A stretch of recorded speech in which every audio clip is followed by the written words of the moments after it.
कैसे कि नबी सल्लल्लाहु अलैहि वसल्लम ने कहा कि whoever hears of दज्जाल let him not go near to him because एक बंदा बड़े से बड़ा मोमिन जाएगा उसके करीब, लेकिन वो उसे ऐसे आर्गूमेंट्स देगा कि वो बड़े से बड़ा मोमिन भी जो है उससे कायल हो जाएगा।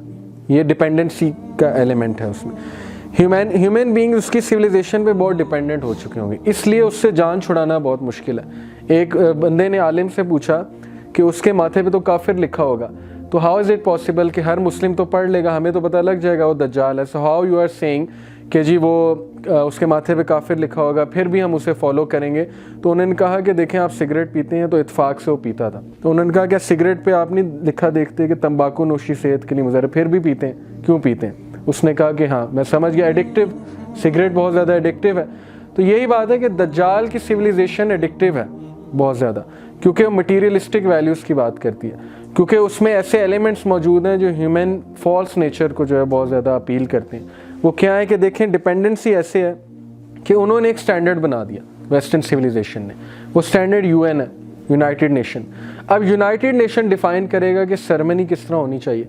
सेरेमनी में म्यूज़िक होना चाहिए, जिस सेरेमनी में म्यूज़िक नहीं है वो एबनॉर्मल सेरेमनी है। ये किसने स्टैंडर्ड डिफ़ाइन किया? इस्लाम ने तो नहीं किया ना, तो यूनाइटेड नेशन ने या उनकी बाकी चीज़ों ने डिफ़ाइन किया, मूवीज़ ने।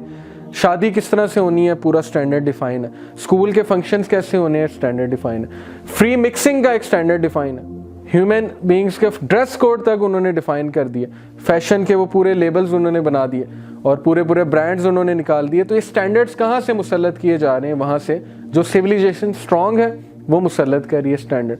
अब वो स्टैंडर्ड इस बुरी तरह हम पे मुसल्लत है कि जो भी उनसे हटने की कोशिश करेगा वो क्या है? एबनॉर्मल। अगर आपकी गर्लफ्रेंड नहीं है तो you are known as abnormal, अगर किसी का बॉयफ्रेंड नहीं है तो उसे एबनॉर्मल कहा जाएगा, क्योंकि एक स्टैंडर्ड डिफाइन हो गया। अब उसकी सिविलाइजेशन के स्टैंडर्ड्स होंगे, वो सिविलाइजेशन के स्टैंडर्ड्स इतने जो हैं वो एडिक्टिव होंगे कि नबी सल्लल्लाहु अलैहि वसल्लम ने वार्न किया है कि beware wherever you see दज्जाल flee you should run away. अब इसको मैं इस तरह से समझता हूँ, देखें कि दज्जाल से हम बच सकते हैं इस दौर में भी, हालांकि इसमें बहुत एडिक्टिव है उसकी सिविलाइजेशन। एक हदीस में तो आता है कि ऐसे दौर में जंगलों की तरफ चले जाओ और दूर हो जाओ ये इस सिविलाइजेशन से। और इकबाल ने भी ये कॉन्सेप्ट शो किया है अपनी नज़मों में कई बार, दुनिया की महफिलों से उकता गया हूँ यार। इवन हॉलीवुड की मूवीज़ अब ये शो कर रही हैं कि नेचुरल लाइफ की तरफ वापस जाना पड़ेगा। ऑब्लिवियन एक मूवी है, उसमें उन्होंने एक कॉन्सेप्ट दिखाया है कि वो मॉडर्न सिविलाइजेशन से हट के बंदा जंगल में चला जाता है और वहाँ पे बड़ी पीसफुल लाइफ जो है वो गुजारता है। तो इस तरफ हॉलीवुड भी आ रहा है, लेकिन ये अल्टीमेट सोल्यूशन है। जब कोई रास्ता नहीं होगा तो नबी सल्लल्लाहु अलैहि वसल्लम ने कहा था कि तुम माउंटेन्स की तरफ चले जाना, लेकिन इसका सोल्यूशन हो सकता है। सोल्यूशन ये है कि उसके जो टूल्स हैं उसकी सिविलाइजेशन के, मिसाल के तौर पर मैं टेलीविज़न को एक बहुत बड़ा टूल समझता हूँ दज्जाल की सिविलाइजेशन को। अब बात यह है कि टेलीविज़न से आप भाग जाएँ, टेलीविजन को देख के आप दौड़ लगाएं, क्योंकि नबी सल्लल्लाहु अलैहि वसल्लम ने कहा कि वेयर एवर यू सी दज्जाल फ्ली। ये मेरी इंटरप्रिटेशन है, यू मे डिसएग्री। मैं टेलीविज़न घर में रखना पसंद नहीं करता, क्योंकि टेलीविज़न से जो है ना वो वही चैनल्स आएंगे, वही मीडियम आएगा, और उस मीडियम में क्या दिखाया जा रहा है? ये पूरी सिविलाइजेशन प्रमोट की जा रही है। तो इस तरह मैं समझता हूँ वी आर डिपेंडेंट अपॉन दज्जाल। जब हम उसके टूल्स को ले आएंगे अपने घर में तो हम डिपेंडेंट हो जाएंगे, हम एडिक्टिव हो जाएंगे उसकी चीज़ों में, हम उस फैंटेसी वर्ल्ड में जाएंगे ज़्यादा से ज़्यादा, म्यूज़िक, टेक्नो और वो पार्टी का माहौल, योलो का माहौल और वो सारे सिनेमाज और ये जो फैंटास्टिक चीज़ें वो दिखाते हैं, ग्लैमर जो दिखाते हैं, वो भी हदीस आगे आएगी। लेकिन बात ये है कि उस पर डिपेंडेंट बहुत होगी इंसानियत, इसलिए मेजॉरिटी दज्जाल को फॉलो करेगी और बड़े कम लोग जो है ना उससे छुटकारा पा सकेंगे। इकनॉमिक सिस्टम हम देखें कितना डिपेंडेंट है, इतना डिपेंडेंट है जान नहीं छुड़ाई जा सकती। अब उलमा ये कहते हैं कि आप लेसर ईवल की तरफ जाएँ। अब बैंक में अकाउंट तो खुलवाना है, हर हाल में खुलवाना है, करंट में खुलवा लें जी। दूसरा मैंने एक हदीस से सुनी थी कि जब उसका वक्त करीब आना शुरू होगा जी तो लोग मिंबर पे बैठ के कम बात करेंगे उसके बारे में। जी जी बिल्कुल बिल्कुल ऐसे ही। और बहुत रेयरली कोई सुनता है तो कोई मौलवी साहब या फिर इस तरह बात करते हो, तो यही मुझे लगता है बहुत बड़ी वजह होगी कि लोग उस वक्त पहचान नहीं पाएंगे कि ये अल्लाह ताला है। बिल्कुल ऐसे ही, उसके पास भी ताकत होगी। बिल्कुल बिल्कुल ऐसे ही, कि माँ बाप को जिन्नात की शक्ल दे के ले आएगा। बिल्कुल बिल्कुल, ये सारी बातें आगे बहुत इस बारे में पढ़ता भी और पूछता भी हूँ, घर सबसे मैंने पूछा, वो कहते हैं बस इस तरह है, लोग नहीं सुनना पसंद करते। ऐसे ही ऐसे ही, ये भी बहुत बड़ी वजह ऐसे ही है जी।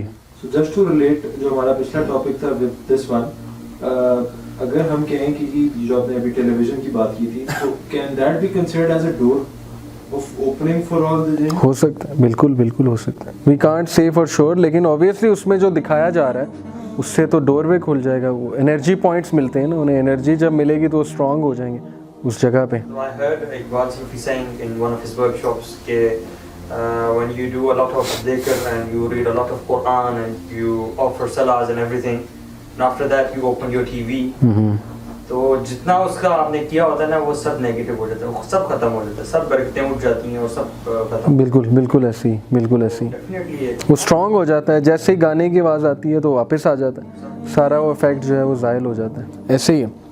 तो एक तो डिपेंडेंसी उस पर बहुत ज़्यादा ह्यूमन, अकॉर्डिंग टू द हदीस के वो बहुत स्ट्रॉन्ग उसके आइडियाज़ होंगे, तो उसके करीब जाने से मना फरमाया अल्लाह के नबी सल्लल्लाहु अलैहि वसल्लम ने। अब दज्जालिक सिविलाइजेशन जो है आप देखें, आप न्यूयॉर्क चले जाएँ तो बड़ा कम चांस है इंसान के बचने का। वहाँ पे जो स्ट्रिप क्लब्स हैं और ये सारी जो एक ग्लैमर की दुनिया है, वहाँ पे इंसान खो जाता है। वहाँ पे जाके दुबई चले जाएं, वहाँ पे इंसान खो जाता है। और यही दज्जालियत है। दज्जाल का मतलब है दजल, दजल से निकला है। दजल का मतलब है धोखा, यानी कि डिसेप्शन।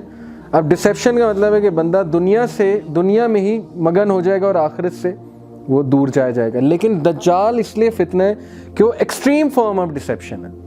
वो इंसान को ऐसे गुम करेगा कि इंसान जो है सोच भी नहीं सकता। आगे हम देखेंगे कैसे। अब he will corrupt the religious beliefs of people. अब आप सारी टीवी सीरीज देख लें, उनमें मेस अप कर रहे हो रिलीजियस बिलीफ्स को और चैलेंज किया जा रहा है रिलीजन को on a very higher level. और जितने भी साइंटिस्ट हैं अनफॉर्चुनेटली वो एथियस्ट हैं, बड़े बड़े साइंटिस्ट। हालांकि बहुत से साइंटिस्ट बिलीवर्स भी हैं, लेकिन ज़्यादा प्रोटोकॉल दिया जाता है एथियस्ट को, क्योंकि सिविलाइजेशन उनकी है। अब सिविलाइजेशन उनकी है तो प्रोटोकॉल दे के ऊपर भी उन्हें लाया जाएगा और लोगों को ये प्रूव किया जाएगा कि देखो साइंस तो डिफाई करती है रिलीजन को। जबकि फ्रेडरिक, दूसरा नाम मेरे जहन से निकल गया, फिजिसिस्ट था बहुत बड़ा, फ्रेडरिक इसका पहला नाम है, जर्मन साइंटिस्ट था। इसने कहा था science is like a glass of water. आप ऊपर की सतह पे आपको एथिज्म मिलेगा, लेकिन जैसे जैसे डुबकी लगाते जाएंगे at the end of the glass God is waiting for you. बड़ा ज़बरदस्त उसका कोट है। और आइंस्टाइन का भी ये कोट है कि limited knowledge of science makes you an atheist, but deep knowledge and vast knowledge of science makes you a believer. और ये बिल्कुल सही बात है। स्टीफन हॉकिंग ने भी अब जाके एक्सेप्ट कर लिया कि there may be some supernatural power. उसने गॉड नहीं कहा, उसने कहा कि लेकिन मुझे समझ नहीं आती कि हु लिट द फायर। ये जो है, ये बिग बैंग जो है, ये कहाँ से स्टार्ट हुआ है, यूनिवर्स की क्रिएशन कहाँ से स्टार्ट हुई है, किसने स्टार्ट किया, and who is controlling all this. ये चीज़ उसके जहन में बहुत आती है।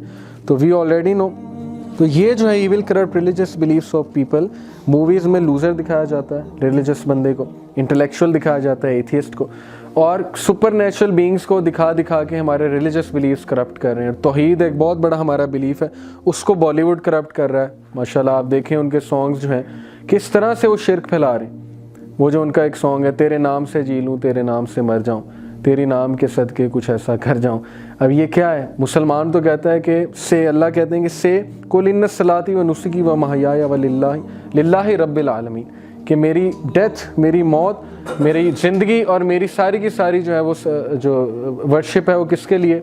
अल्लाह के लिए। लेकिन वहाँ पे वो किससे एसोसिएट कर रहा है? लड़की से। किस तरह से वो सबकॉन्शियसली यूथ को सिखा रहे हैं कि इश्क सब कुछ है, इश्क खुदा है, और इश्क जो है वो रिलीजन से भी ऊपर है। और ये भी आजकल का जो नारा है ह्यूमैनिटी इज़ रिलीजन, ये humanity is the greatest religion, ये भी, इसका भी बड़ा हम क्रिटिकल एनालिसिस करते रहते हैं। ये भी एक फितना है, लोगों को एथिज्म के लिए जाने का एक दरवाज़ा है। अब व्हाट इज़ ह्यूमैनिटी? पहला क्वेश्चन तो ये है, what are the standards of humanity? Humanity तो ये कहती है, why humanity is the greatest religion, क्योंकि ह्यूमैनिटी किसी चीज़ से नहीं रोकती, बड़ी मासूम है। अब एक बंदे को मैं शराब पीते देखूँ, मैं उसे नहीं रोक सकता, बिकॉज ह्यूमैनिटी कहती है मत रोको। अब एक बंदा जो है वो गर्लफ्रेंड के साथ बैठा है, मैं उसे नहीं रोक सकता, क्यों? Let him have fun, let him enjoy. अब ह्यूमैनिटी का स्टैंडर्ड क्या है? ड्रेस कोड क्या है? एक बंदा मुझे कोई नज़र आया गलत मतलब ड्रेस में, मैं नहीं रोक सकता, why? Humanity, let him enjoy, let him have fun. अब ह्यूमैनिटी एक वेग टर्म है। ह्यूमैनिटी वो जो कहते हैं, हमारे लोग कहते हैं कि नहीं दूसरों की मदद करनी चाहिए। भाई दूसरों की मदद करनी चाहिए, ये तो इस्लाम कहता है और ये पहला हुक्म है। और दूसरों की मदद किस लिए करनी चाहिए, उसके पीछे नीयत क्या होनी चाहिए, ये भी तो डिफाइंड है इस्लाम में, टू प्लीज़ अल्लाह ऑलमाइटी। लेकिन ह्यूमैनिटी अब बहुत वेग टर्म है। ह्यूमैनिटी को कहना it's the greatest of religion, humanity तो रिलीजन है ही नहीं, ये तो एक फ़िलासफ़ी है ह्यूमनिज़म की, और इस फ़िलासफ़ी के पीछे मटीरियलिज़म इन्वॉल्व है।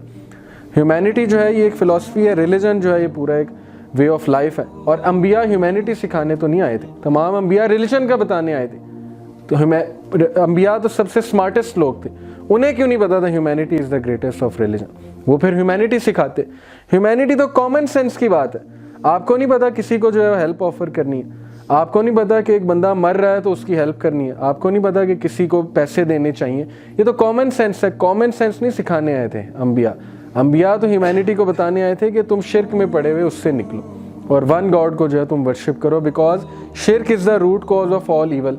शिर्क की वजह से डिसयूनिटी है ह्यूमैनिटी में। तौहीद का कॉन्सेप्ट यूनाइटेड करता है ह्यूमन बींग्स को, तो ये बड़ा रेवोल्यूशनरी कॉन्सेप्ट है। ये उसका दूसरा जो है कि उसमें करप्ट करेगा, रिलीजियस बिलीव्स को शेक करेगा। और आप यकीन करें जितने भी लोग बाहर रिसर्च के लिए जाते हैं या PhD MPhil, तो वो एथियस्ट हो जाते हैं। मेजॉरिटी मेरे जीकी के दोस्त तबलीगी जमात के साथ जानने वाले, दाढ़ियों वाले, उन्हें दाढ़ियाँ कटवा ली हैं और वो जर्मनी में जाके एथियस्ट हो गए। क्यों? थोड़ी सी साइंस पढ़ के, थोड़े से क्वेश्चंस, काउंटर क्वेश्चंस हुए होंगे उनसे, उनके रिलीजियस बिलीफ्स को करप्ट करने की कोशिश की गई होगी। मॉडर्न सिविलाइजेशन ने बड़े टफ क्वेश्चंस पूछे हैं हमसे, जो कि हमें सीखने चाहिए।